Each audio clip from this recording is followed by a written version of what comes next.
दोस्तों देखो, हमारे स्टॉक मार्केट में ना कुछ जो फ्रेशर इन्वेस्टर्स होते हैं वो क्या करते हैं, किसी भी स्टॉक के बेसिक फंडामेंटल देखते हैं और उसके बेस पे स्टॉक मार्केट में कूद जाते हैं।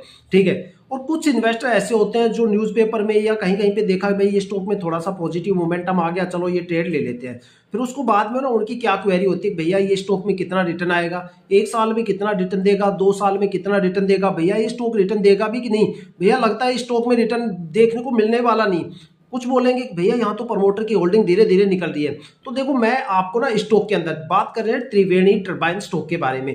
यहाँ पे मैं आपको दो चीज बताने वाला हूँ, एक तो स्टॉक के पिछले 5 साल के रिटर्न और एक स्टॉक के होल्डिंग पैटर्न के बारे में। अगर आप कोई भी फंडामेंटल एनालिसिस करते हो और उसमें आपने किसी भी स्टॉक के पिछले 5 साल के रिटर्न अगर आपने चेक कर लिए और उस स्टॉक के होल्डिंग पैटर्न को समझ लिया, तो समझ लो आपने 70-80% एनालिसिस तो वहां पे खड़े खड़े कर दी। ठीक है।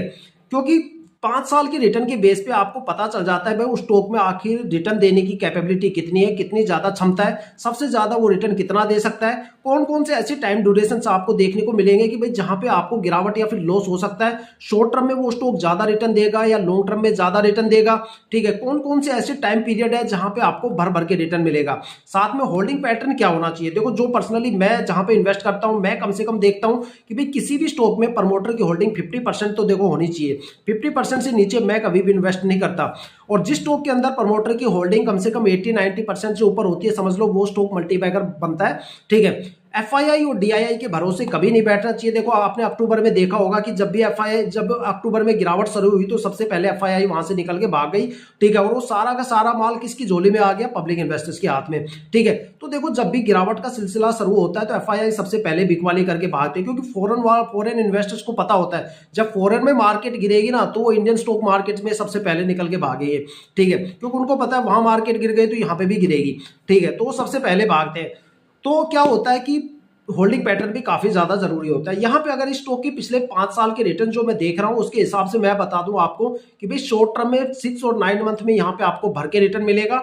लॉन्ग टर्म में जितने लंबे टाइम ड्यूरेशन के लिए होल्ड करोगे उतना रिटर्न आपको स्टॉक से देखने को मिलेगा। थोड़ा सा डिटेल में बताता हूँ। 1 वीक के अंदर स्टॉक में 10%, 10.5% की गिरावट देखने को मिली। 1 मंथ में स्टॉक में 3.25% की गिरावट हुई। 3 महीने में स्टॉक में 1.5% का रिटर्न देखने को मिला। 6 मंथ की होल्डिंग में स्टॉक में 26% का करीब रिटर्न देखने को मिला। 9 मंथ में स्टॉक में 37% का रिटर्न देखने को मिला। 1 साल में स्टॉक ने 81% का रिटर्न दिया है। 2 साल में 174% का रिटर्न दिया है। 3 साल में यहाँ पे 324% का रिटर्न मिला है। 4 साल में 810% का रिटर्न मिला है और 5 साल में 710। मतलब 4 साल में आपका पैसा 8 गुना, मतलब इन्वेस्टर का पैसा 8 गुना स्टॉक ने कर दिया। और यहाँ पे जो होल्डिंग पैटर्न चल रहा है प्रमोटर का वो 55.84% चल रहा है, जो पिछले